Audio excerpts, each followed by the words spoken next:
Hi, it's What If Wednesday time with Susan Bennett Fisher and Martin Fisher, the co-founders of Body of Nine. Your nature, what's built into your body, has been around as long as humans have been around. So this is something that's innate in our beings. And our bodies are equipped in ways that we are, just discovering as we discover that meditation can help us calm our minds. That's something we've discovered about our bodies, that if we do a particular set of things, we get a particular outcome. So too is your natural number as impactful or more impactful than meditating, for example, the understanding of it. So built into our bodies, this framework exists for understanding how we interact with each other. And it's been studied in many forms and in many ways, which Martin's going to tell you about in a few minutes, and understood by various aspects of historically by various cultures, but never quite understood the way that we have gleaned from our research. At least not in modern history. Not in modern times, exactly. So the story that we're going to tell you today is about all the places where in our world where we are pointing to this information, and then we will tell you what this really is as we've discovered it and how we evolved with what is Body of Nine. So one of the things that we often hear is, well, where does this come from? How did you discover it? And the first answer is it came from a long, long time ago. It is part of humanity. And it's one of the things that I think is most surprising to us in some ways, is that this is not better known out in the world. I know it's really interesting, and we can talk about that at the end, why, but right. It's a different topic. We have lots of ideas. Yes. And certainly, how did we discover it? Well, we always, as many discoverers are, standing on the shoulders of giants. We didn't get here magically one day, looked at someone and said, oh, wow, there's 9 different kinds of people. This information has been part of humanity for as long as perhaps as humanity's existed. We don't know if we go back very far to the Neanderthals or Homo this, that, and the other. But it is very clear that in the Indian subcontinent, there is this concept of what they call the 9 elements, and have been, according to some Indian people we know, been used in arranged marriages from way, way, way back. And if you think about it, just a little context.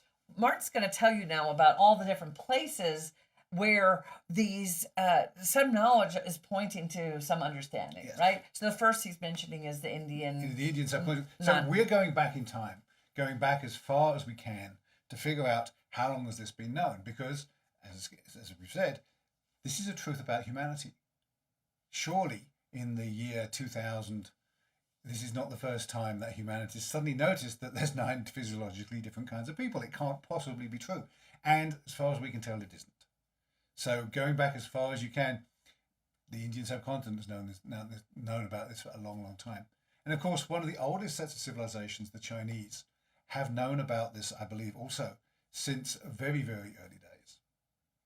There are a couple of things that I'll point out that the Chinese have always talked about, as well as the concept of qi, the energy that flows through our bodies, the concept of feng shui, and that is theoretically an 8-base number, but in fact, if you look at it carefully, there is a 9th up and down, which brings us to 9. And most importantly, something we've discovered relatively recently is the art of Chinese face reading. And if you look at books on Chinese face reading, you can see the natural number in the faces that are determined by people's reading of how people are. So does the Chinese face reading actually have 9? They have more. They have many, many more, but They also look at various other parts. So if you think about your nurture and your nature, there is the nature part, which is your natural number. And then your nurture sort of makes you look perhaps happier or perhaps grumpier or well, isn't it an emotion that does that? And emotion too, yeah. So there's a whole bunch of things that the Chinese face reading looks at in terms of, well, if you see this face, then it could tell you this thing about this person. But a large part of that is about the natural number. And then there's the emotions and the way that nurture has affected people as they grow. It's really fascinating. Well, how that translates into Body of Nine is that we all have a facial expression that actually is one of the things that we use to identify a person's natural number. And those expressions, some include a smile, some include connection and eye contact, some include a very neutral face. And So those faces you're saying, are what's reflected in the Chinese face reading. Yes. You see those So those facial expressions of activation. Yes, so you see the core, the 9, if you will, and then you put on top of the 9, well, if this person is a certain natural number, but is always smiling anyway, maybe that tells you something about the demeanor of that person on top of that natural number. And so the capabilities and the manifestations are fascinating, but just the fact that there is this ability to read people's faces, and it's not just the Chinese that are doing it. Right. There's all sorts of people, and there's a guy that wrote a very well-used book, I think, about reading the faces of jurors, because again, you can tell a lot from looking at jurors, and so people's faces tell a story. And what we've been lucky enough to do is to look at the faces and then extend that through the body. Right. And this is different than microexpression. Oh, absolutely. So a lot of that understanding and reading of other people comes from learning to read microexpression or gestures. But your natural number, your facial expression, and the structure of your face varies based off your natural number. It's part of why those systems aren't all that accurate, because they don't necessarily take this into account. Yeah, and so they're fairly accurate, and they wouldn't be being used if they weren't somewhat No, accurate. right. But they're not as spot on as this natural number capability is. So we have feng shui, we have Chinese face reading, we have the Egyptian 9 letters. Yeah, so if you look at Egypt, you go back in Egypt, it was obviously one of the centers of civilization, if you will, certainly for thousands of years before the modern era, if you will. And the Egyptians had a concept of the 9 letters, the 9 forces of nature. When I went to Egypt years ago, I noticed that the facial expressions were actually on the faces, including the face structures, were actually on the faces of the ancient Egyptian statues. And it seemed to me that prior to 3500 BC was when you could see the most accurate facial expressions on the statues, which is very interesting. The more modern stuff, the stuff that followed that period, is much less expressive of an understanding of the natural number. So it seems like they had some knowledge, deep knowledge in their culture prior to 3500 BC that has gotten lost. And so there has been a fair amount of research that's been done around the Egyptians, and some of this has led to, I think, some interesting conclusions. Some of the other conclusions might not be so accurate, might not be so interesting, but there is certainly a definitive idea that there are 9 letters, and associating particular gods with particular ways of being, and that gets a little bit hairy, because the translation, the rest of these things, and of course correlations, not causation. But there is evidence that they had some understanding. They had some, yes, and yes. Even now, if you look at particular artists, even current artists in the past, the facial expressions can be attributed to certain natural numbers in paintings, in statues, the rest of those things. So when you go to Egypt and you look at statues from that era and realize that their facial expressions and their structures match the natural number structures, there has to be, there doesn't have to be, but it's very, very likely, I think, that there is a correlation between those statues. And they're in particular areas. Each particular netta has a particular place of worship, if you will, and the people in those areas, the statues, have that particular facial expression. So there's some awareness. And so this information comes from a long, long time ago, and there has always been some awareness. At least there was up until 300 years before, 3,500 years. And those are sort of the main systems where, if you look around the world, there's a lot of other systems of 9. There's the Kabbalah, and so there's 9. Yes, and we know the Kabbalah is 10, but if you look at the overall, the 10th is really a combination of the other 9. So just yes, and so there's a lot of systems of 9 out there in the world. Today, they've evolved into personality systems. So how did they get from back there to here? Well, it's not terribly clear, but we're very confident that a gentleman named Gurdjieff, who was originally from Russia via London to New York, spent some time traveling. And part of the story behind his traveling is that he went to potentially, so it's all a bit if, perhaps, maybes, to a monastery in Tibet. And in that monastery in Tibet, there is a small thought that he was shown a tree, a mechanical tree. And from that mechanical tree and from his trainings in Tibet, when he came back to the Western world, he came back with the idea that there are 9 different kinds of people. and he had a bunch of dances that he was using to identify particular people's, what he called then, but we call now a natural number. And so you would go and spend 45 minutes dancing with a particular group of people. What did he call them? Don't actually remember what he called them. Okay, so today that's evolved to the Enneagram and the Enneatype. Yes, so we're going to tell you the whole story. Indirectly, yes, he got it. So Gurdjieff had these dances, and the dances were used as a way to identify, because you would put a person with each of these groups for 9 weeks, and they would dance for an hour. And it is very clear that if you have a certain way of dancing and you meet someone of a certain natural number, if you can do that natural number, it's going to be an easy dance. Otherwise, it's going to be a very difficult dance for you. And so Gurdjieff had a bunch of very well choreographed dances. But we don't think he made the connection to the physical nature. No, it's very unlikely. Yes. If he had made the connection, then you could have used those dances to actually activate the other 8. Yes. And we think he missed that entirely, which is Right. a real shame, because most of the information about the structure of those dances has been lost. Right, and so why is that important? That's important because we move from our energy center, which is a part of the body. You know, we're talking about a body of 9. There are 3 centers in our head, 3 in our chest, and 3 in our torso. And those are our movement centers, depending on which is active. And so because you move from that part of the body, there are certain gestures that are very supportive of your body. So me as a 6, I move and gesture from this part. But 3s move and gesture with their arms up high, which is exhausting for me. So if I did a dance the way 3s love to dance, I would get exhausted very fast. And similarly, they would get tired from movements that support me.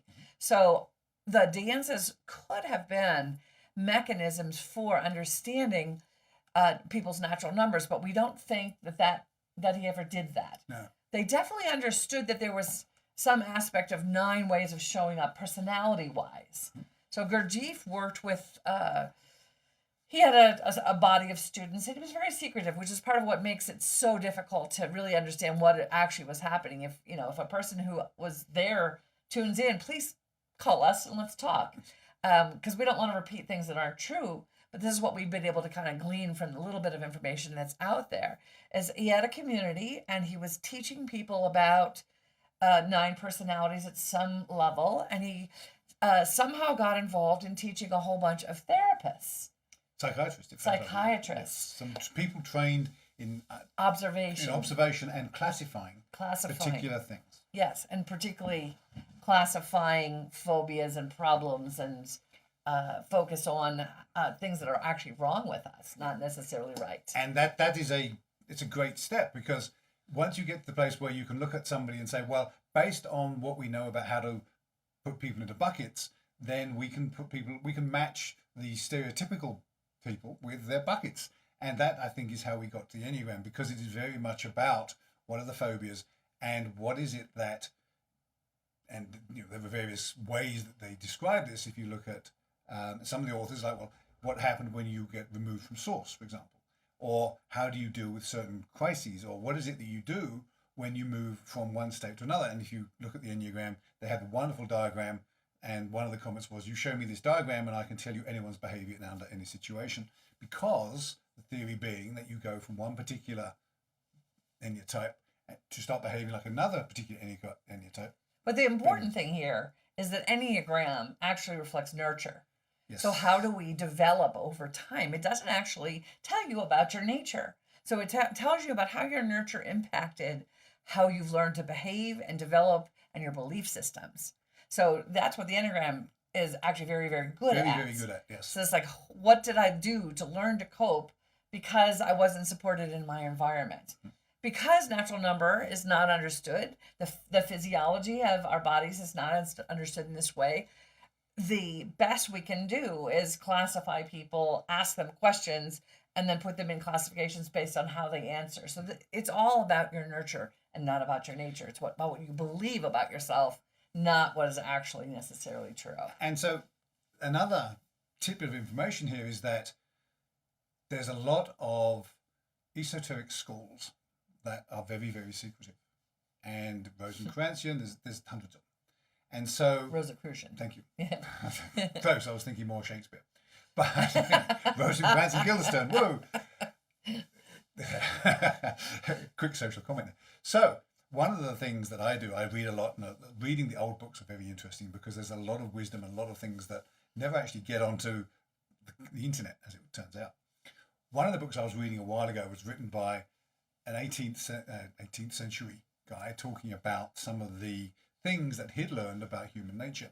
And one of the comments in there, almost as a throwaway line, was that since the 15th century, it has been known that children and families are all different within that family. So it's been seen that there is this difference between the families for hundreds and hundreds of years. And as you know, natural numbers don't repeat in families. So this has been seen. And the interesting thing to us is the level of secrecy that has surrounded this until basically just over 100 years ago when Gurdjieff brought it back into the Enneagram and brought forward these psychological models of people in an attempt to help people grow. A couple of things that happen that are sort of downside of a psychiatric model. It's very, very hard to do a questionnaire and model a child because the children, although they know who they are at some level, are unable to express that. So, and the other part of it is, of course, is that at least when I answer questions, it's very hard to answer a question. Is this what I want to be? Is it who I am? Is it really truthful? And yes, a good psychiatric questionnaire can get around some of those things, but it takes an awful lot of questions. And most Enneagram questionnaires that I've seen aren't those thousands of questions, but there are a few that are. Yes. So what those models tend to measure is what you would like to be, or what you think you should be, or what your mother said you should be. We have, and also, we've all taken those, or many of us have taken. I've taken so many of those tests, and they're asking you the same questions from different perspectives, and it's hard to tell whether it's like, well, shall I go with this nuance this time, or shall I go with that nuance this time? So we actually change the way we answer those questions as it's happening. So taking that to the body of 9, it's your body that actually tells us. So these 9 centers in our bodies show up differently physiologically. I have a broad chest, and it's lifted high. Martin's almost collapsed there in comparison, but he's lifted from his head. So our bodies are constantly giving information to the world around us that we aren't consciously using. We're actually ignoring this potential for communication that exists out there. Can you tell the world how we got from the psychological model to the more physical model? What were the I can't. Well, I can tell you how I got there, and then when I brought you in, he got roped in because he loves me. And I love this work. It explains the world to me. Yes, it gives a context that's the interesting thing. So what happened for me was, as is classic for many people who have their lives go awry in their 30s, I woke up in around 40 and said, there's got to be more to this than meets the eye. And I began a quest to understand myself at this deeper level, and I did those different psychiatric models. I began to study coaching. Yes, certainly when I was working in the Bay Area, we'd do Charm School. And Charm School was basically, many companies would get somebody in that would give you some, whether it's Myers-Briggs or Strength Finders or whatever the thing was. It's like, well, these are the people you're working with. So now that you can all figure out how to work with this person, because that's who they are. There was never a chance of, well, how do you get better? We'll cover that. Right. And there was no physical aspect to it. It was only like thinking, well, okay, I can conceptualize that Martin is different than me, but I can't have any sort of physical experience of how he's different than me. So these are things that come out of Body of 9. How did they figure out the difference the connection between the physical and the psychological? So I went to Coach Training Institute's leadership program, and the identification of your natural number was part of the program at the time. It was called some different things. It was a couple in California, Barbara and Alan, Barbara Tovey and Alan Sheets. She's now called Siska Tovey, and they have a company called New Equations that has gone in a different direction than we have. But this was included in the leadership program. So I got identified, and it was a powerful awakening. I realized immediately that I had found my calling, and I wanted to learn everything I could possibly learn about this. So I studied with Alan and Barbara for years. How did Alan Barber figure out the physicality? Well, the way they figured it out was they started with the Enneagram. They got Helen Palmer's book on the Enneagram, and Alan read it, and then he figured out his family. Well, Alan was also a black belt in martial arts and Aikido specifically, which is all about energy. And he'd had some magical experiences on the Aikido mat. So Barbara and Alan are curious people, and they had both studied many modalities for healing people, but they were curious about how come one healing modality works for one person and how come one modality works for another. And sometimes it sticks and sometimes it doesn't. So that was sort of their initial motivation. So they created some study groups, and they created their own version of the Enneagram, a bunch of questions about how people were fulfilled. And then they took their study groups and ran them through that and classified them. And then Alan started doing some martial arts exercises, a very simple one where he put his hand on a person's chest and asked that person to walk them back. And he noticed that people did really, really like untrained things. And at first he was just, oh, what are they doing? Why are they doing that? Then he realized that the weird things that they were doing were the same things, they were saying by the way they had classified them. So that people, for example, that they had classified as 2s on the Enneagram were using direct focused eye contact to push somebody back, which was very, very different, say, than people they had classified as 7s that would come forward with their forehead. So they started to say, is there a physical component to this? So while we learned a lot from Alan and Barbara, and a disclaimer here, we're not doing what New Equations is doing. We're not trained to do New Equations work. We're doing Body of Nine work. They are some of the shoulders that we're standing on, yes, because they absolutely. did make this observation. They made the original observation. And the same thing applies to the Enneagram in terms of they took from the Enneagram, did their thing. We've taken from both of those things to make what Body of Nine. Well, taken from way more than And that. way more all than of that, our personal experience and our research. And we've worked with 7,000 plus people all over the world now. And one of the things that's come out is that sometimes people's enneatype, in fact, very often people's enneatype don't match their natural number. And there's a couple of reasons for this. One is because, as Susan talked about, the nurture side of this.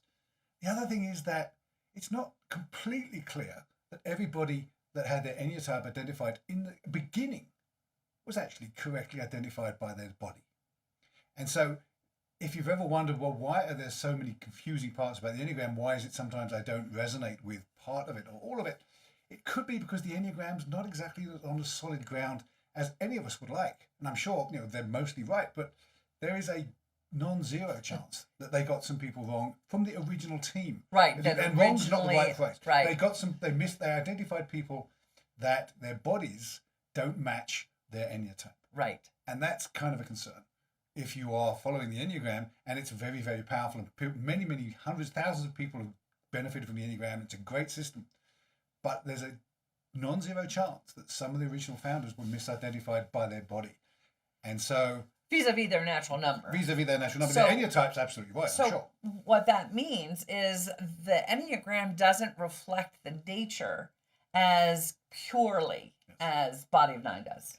So when we identify your natural number, our sample size is more accurate because 98% of the people we've identified them based off their body rather than by. And so it's more consistent. We believe it's more consistent than self-identification to and the Enneatype.